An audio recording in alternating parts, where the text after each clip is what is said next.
तर मराठवाड्यामधल्या सर्व मराठ्यांना आरक्षण मिळणारच असं जरांगेंनी ठणकावून सांगितले। तसंच मराठा समाजाला काही अडचण आल्यास पुन्हा आझाद मैदानात उपोषणाचा इशाराही दिलाय। 1 फेब्रुवारीपासून लाखो हरकती नोंदवा असं आवाहन भुजबळांनी काल केलं होतं। त्यावरूनही जरांगेंनी जोरदार प्रत्युत्तर दिले। मराठे जिंकून आले तर आरक्षणासाठी सरकारसोबत तह नाही तर कायदा झाल्याचं प्रत्युत्तर जरांगेंनी दिलंय।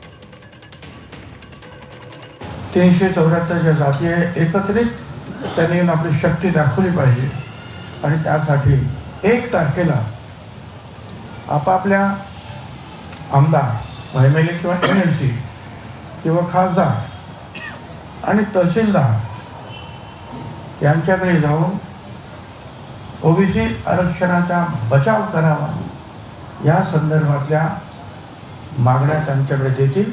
3 फेब्रुवारीला अहमदनगरला जे आहे पुन्हा एकदा OBCचा प्रचंड एल्गार मेळावा आयोजित केलेला आहे।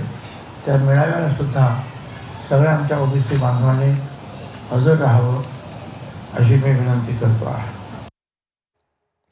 काहीच होणार नाही, मराठ्यांनी टेन्शन घ्यायचं नाही।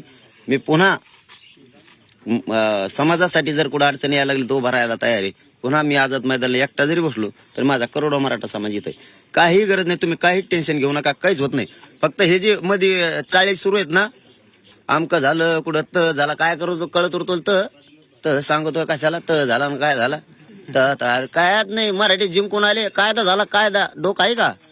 कायदा झालाय गोरगरीब मराठ्यांसाठी सगळ्या सोयऱ्यांचा आणि मला आमकं झालं। तुला विचारलं नसन म्हणून तू काहीतरी दुखत असत, पण तू आला का तिथं नाही आला तुला काय विचारावं? तुला काय तू टंगड्या मोड्या होत्या का पै यायला तिकडे आमच्या संग?